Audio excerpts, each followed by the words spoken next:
en temps de paix. Dialoguer.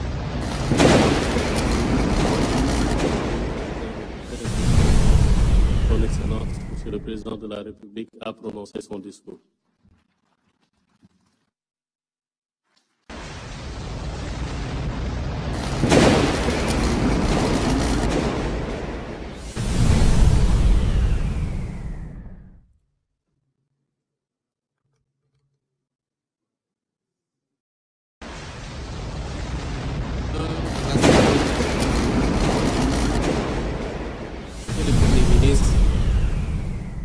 Mesdames, Messieurs les membres du gouvernement, honorables députés,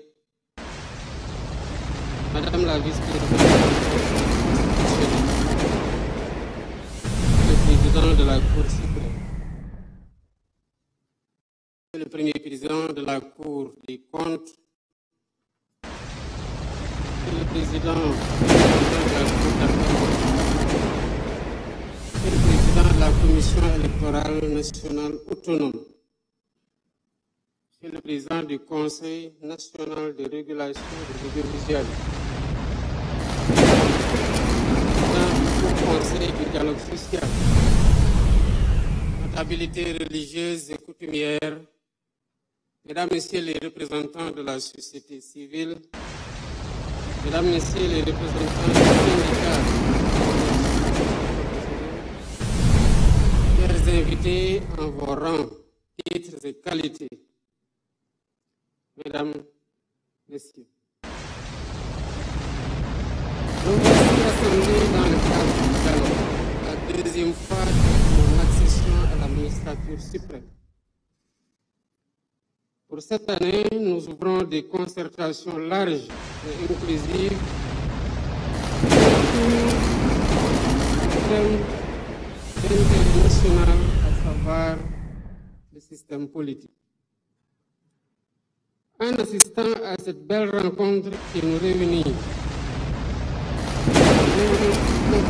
de la nation, nous répondons à l'injonction du respect de la date codifiée dans le calendrier républicain. Le dialogue en paix nous enracine davantage dans la tradition continue de concertation et de préservation d'une paix sociale qu'il nous incombe de construire en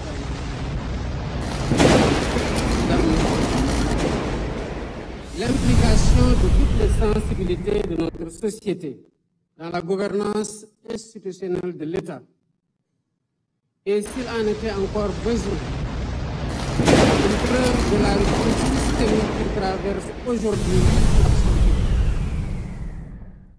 Ma conviction profonde est qu'au-delà des acteurs politiques, lorsqu'il s'agit de se projeter dans le temps long des réformes qui façonnent notre système politique, toute la société a voix au chapitre. Ainsi devons-nous définir par la quête du consensus et par les délibératifs de relations collectives la charpente institutionnelle et normative qui préfigure la vie de notre société politique. C'est toute la vertu d'un dialogue organisé en temps de paix. Non pas donc pour juguler une tension sociopolitique stressante pour toute la collectivité, mais pour écrire ensemble des pages encore plus belles de notre récit politique national. Mesdames, Messieurs,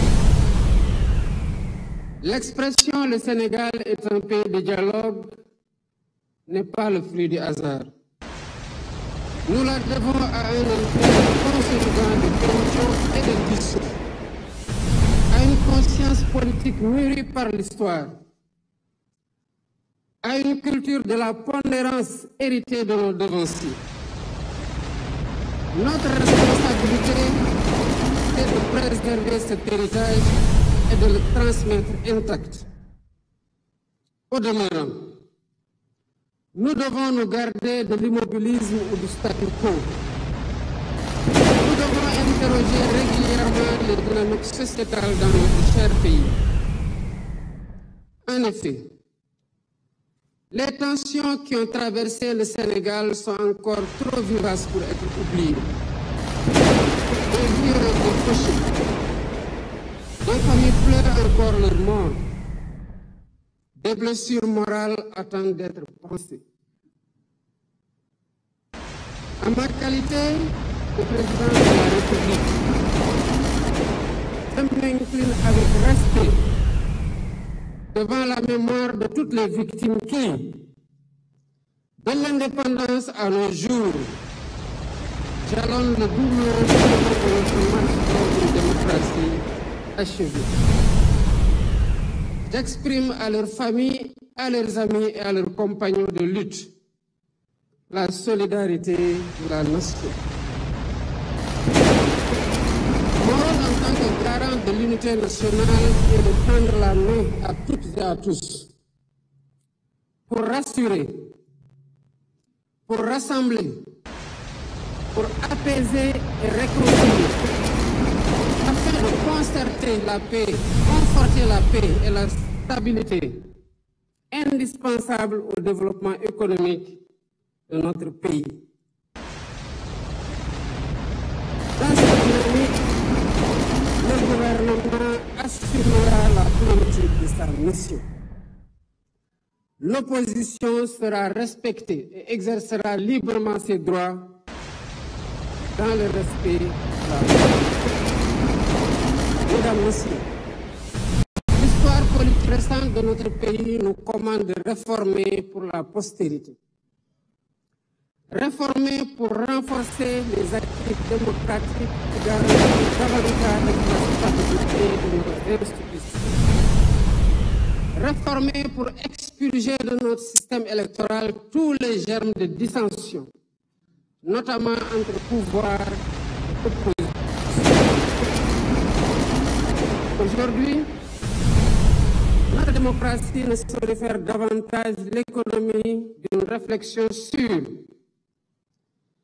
la rationalisation du calendrier électoral, la création d'une commission électorale nationale indépendante, le fonctionnement des organes chargés de l'organisation des élections, l'accès au fichier électoral et sa gestion, la rationalisation des partis politiques et leur financement, le rôle de la justice dans le processus électoral, la dématérialisation du processus électoral, le statut de l'opposition qui doit avoir un rôle réel, l'inscription automatique des primo-votants, la durée des campagnes électorales ou encore les modalités du parrainage.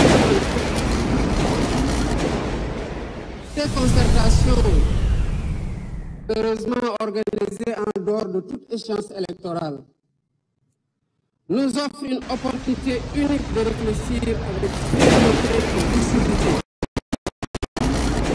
sur l'avenir de notre système politique.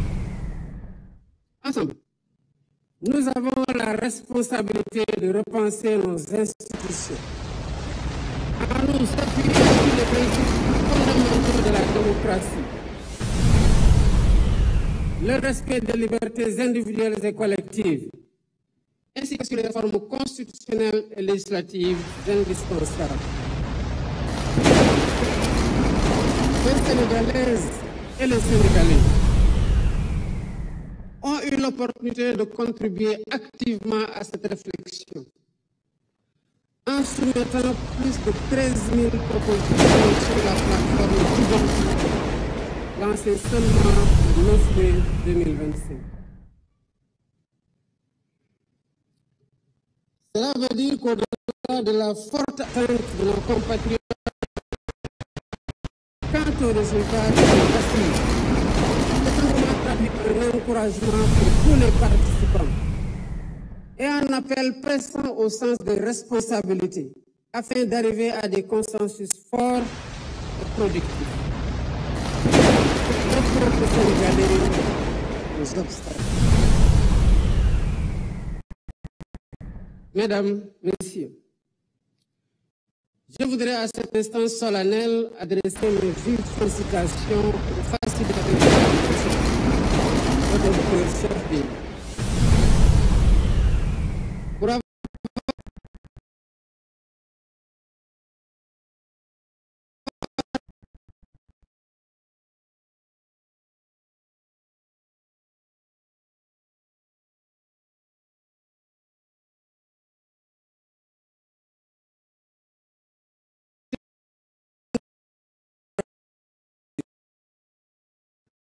je tiens également à saluer avec respect et gratitude l'ensemble